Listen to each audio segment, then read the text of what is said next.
Bonjour et bienvenue sur une nouvelle édition du vlog entièrement consacré au foot écossais, s'appelant tout simplement foot écossais, en français bien entendu.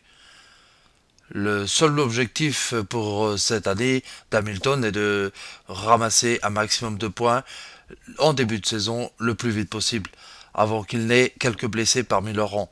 Et il continue à gagner à Inverness le week-end dernier. L'exploit est le rêve de se retrouver en tête du championnat après 2 journées avec Rangers.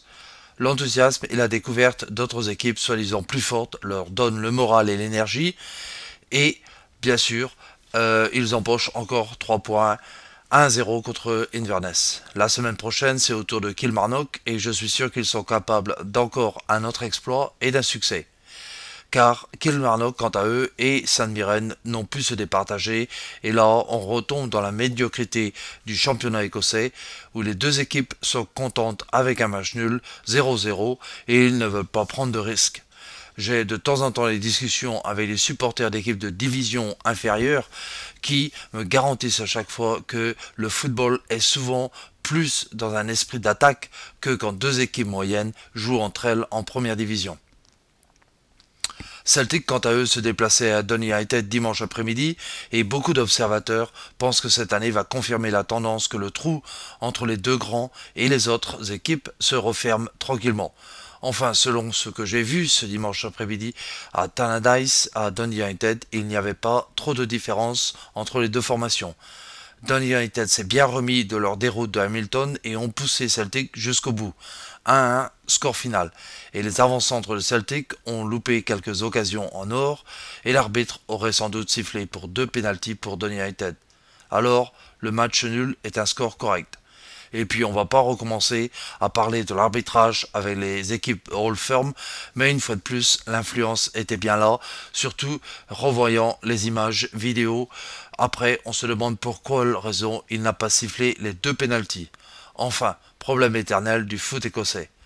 La semaine prochaine, Celtic va recevoir Falkirk chez eux et Dundee United se déplace à Motherwell. Les titres des journaux aussi m'énervent beaucoup en Écosse car on pense trop souvent que c'est la crise dans le club et que tout va disparaître et qu'ils vont finir presque dernier du championnat. Prenez Rangers, en ce moment la situation était exactement la même pour Celtic il y a quelques années. Les voilà, Rangers j'en parle, en déroute, soi-disant après leur désastre en Coupe d'Europe.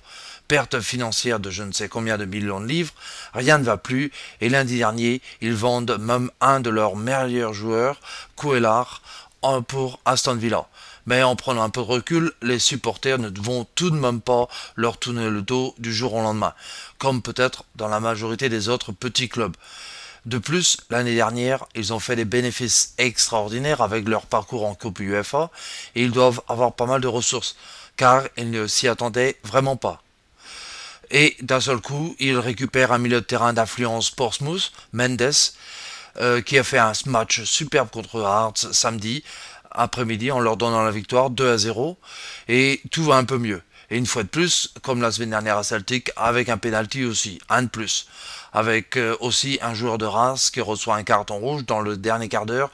Et puis aussi une main peut-être un peu louche du nouvel arrière marocain de Rangers. Donc, ils ne sont quand même pas dans une situation si mauvaise et quant à Hearts, ils déçoivent un peu car on les attendait en pleine confiance affronter Rangers. La semaine prochaine, ils reçoivent St Mirren à Tynecastle chez eux et ils devront sûrement empocher les 3 points. Pour Rangers, ça continue et ils ont un déplacement un peu difficile la semaine prochaine contre Aberdeen. Maintenant, ce qui va se passer, bon, on verra bien. Le match est à la télé, donc c'est samedi à midi. Et tous les autres matchs sont à 3 heures, heure écossaise, samedi après-midi. Il n'y aura pas donc de match le dimanche après-midi. En espérant que vous passiez une bonne semaine. Il y a eu des matchs internationaux cette semaine. L'Écosse a fait match nul 0-0 contre l'Irlande du Nord hier soir. C'était un match amical bien sûr. À la semaine prochaine.